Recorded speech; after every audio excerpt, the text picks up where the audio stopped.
Charles Darwin's theory of evolution states that an organism will evolve and develop desirable variations and characteristics to ensure its survival.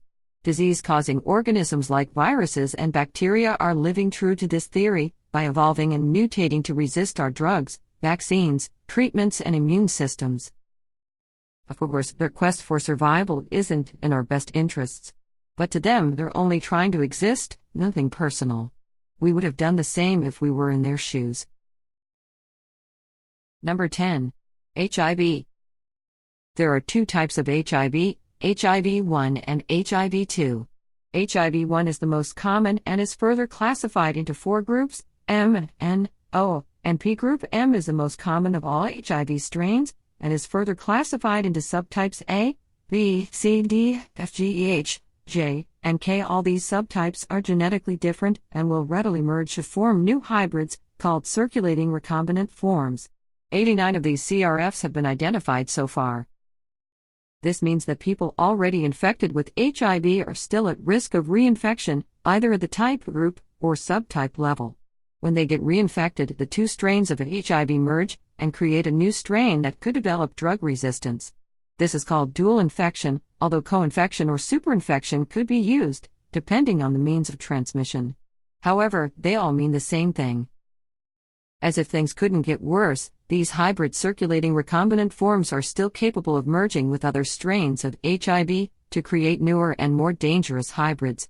One of these identified circulating recombinant forms, called CRF19, is rampant in Cuba, where it was formed by the combination of the A, D, and G subtypes of HIV-1 group M. CRF19 becomes AIDS within 3 years as compared to the 10 to 15 years it would normally take. Number 9. Guinea Worm. Since 1986, former U.S. President Jimmy Carter has been on a mission to eradicate Guinea worm, a terrible ailment that always ends with a worm of over 1 meter in length slowly leaving the body within a torturous span of 1 month. Only 11 cases of Guinea worm infection were reported in 2016, a far cry from the over 3.5 million cases reported in 1986 when Carter began his anti-Guinea worm campaign. If Carter is successful, Guinea worm would be the second disease to be eradicated by humans, and the first to be eradicated without vaccines. However, Guinea worms are not giving up without a fight. How? They're finding new hosts, dogs. In Chad, one of the last countries still battling Guinea worm, incidences of Guinea worm infection in dogs have been documented since 2012. About 600 dogs were known to be infected in 2016, although the real figure will definitely be higher. It is difficult to monitor these dogs because they are allowed to roam freely. This unlimited freedom also makes it difficult to keep them away from water, which is what guinea worms need to reproduce. Adult guinea worms create a burning sensation in infected people, which forces them to seek a source of water to cool the pain. The worm then lays its larvae in this water. The larvae are swallowed by small aquatic organisms, which themselves are swallowed by humans who drink this contaminated water. These larvae grow into adults in the human body, and the cycle continues. No one knows how these dogs are getting these guinea worms, but it has been proposed that it might be from contaminated fish. Number 8. Bubonic plague. The Black Death was a pandemic that spread through Europe in the 14th century, killing about 25 million people, or up to 1/3 of the total European population. It was caused by the Yersinia pestis bacterium that is transmitted from infected rodents to humans by fleas. The Yersinia pestis bacterium causes any of the bubonic, pneumonic, or septicemic plague in humans.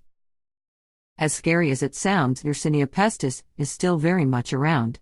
It is currently present in 25 countries, including Madagascar, which faced a mild epidemic between August 1 and November 22, 2017.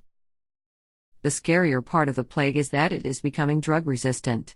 As of 2017, at least 10 common antibiotics are no longer effective in treating the disease.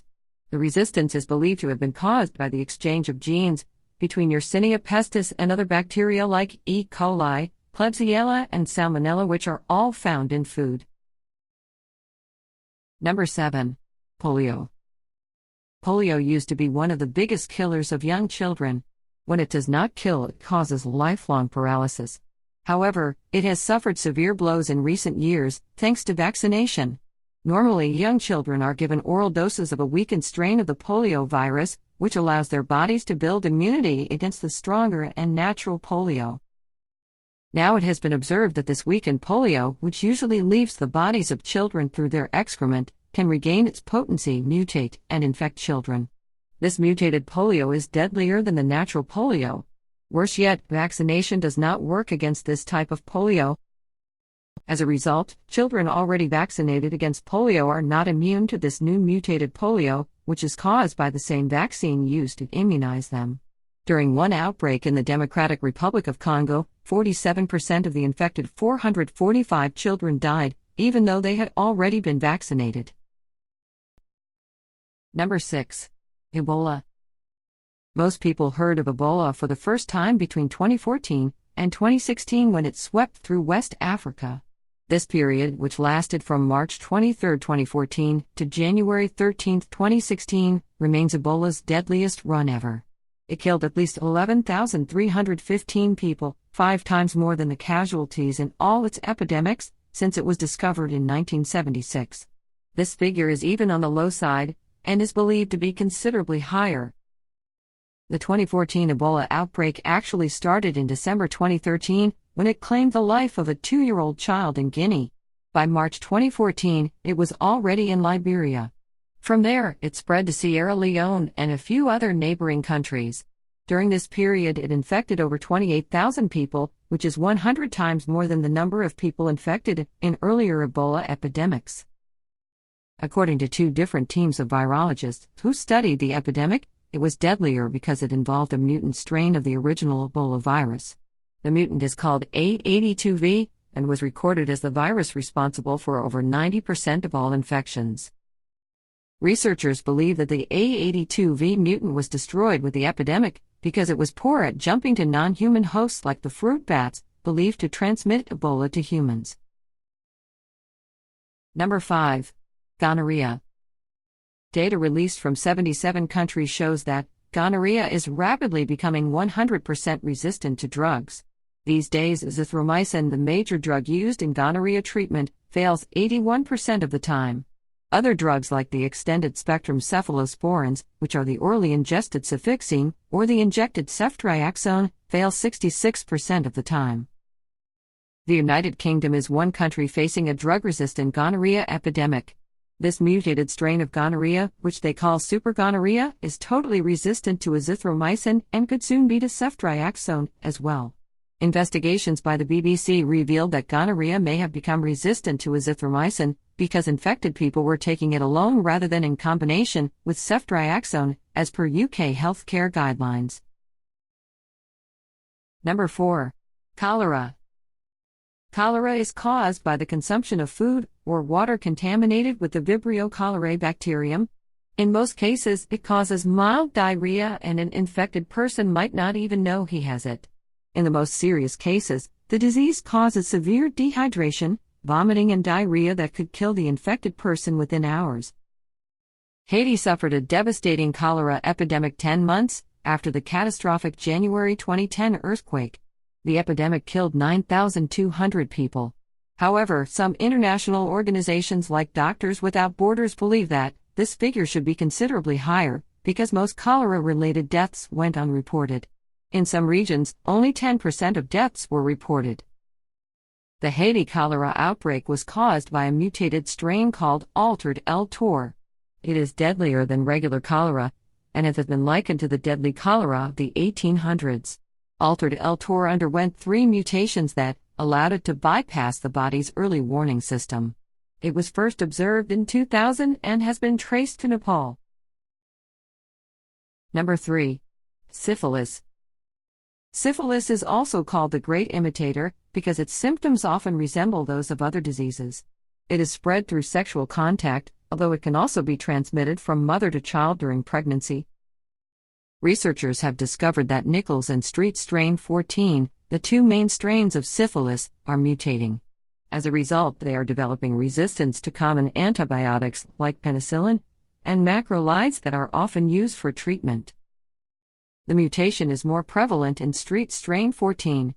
In one analysis, about 90% of street strain 14 samples were drug-resistant versus 25% for the nickel strain.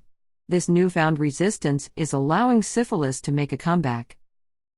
Since 2013, there has been a 15% increase in syphilis cases. The good news is that syphilis can still be treated by most antibiotics, although the disease could become resistant to these drugs over time. Number 2. Tuberculosis. Tuberculosis is one ailment that is undergoing a serious mutation. 2 new forms of tuberculosis have been identified: multidrug-resistant tuberculosis and extensively drug-resistant tuberculosis. Multidrug-resistant tuberculosis is resistant to isoniazid and rifampicin, the 2 most powerful drugs used in the treatment of tuberculosis. Meanwhile, extensively drug-resistant tuberculosis, a more potent version of multidrug-resistant tuberculosis, is resistant to isoniazid, rifampicin, and several other drugs. About 580,000 cases of multidrug-resistant tuberculosis were reported in 2015. Of this figure, 55,100 were extensively drug-resistant tuberculosis cases. Extensively drug-resistant tuberculosis has been reported in 117 countries, which means that it's slowly becoming a global problem. It is speculated that tuberculosis became drug-resistant because infected people were not storing or taking their drugs properly. Tuberculosis is treated with a 6-month regimen that must not be interrupted.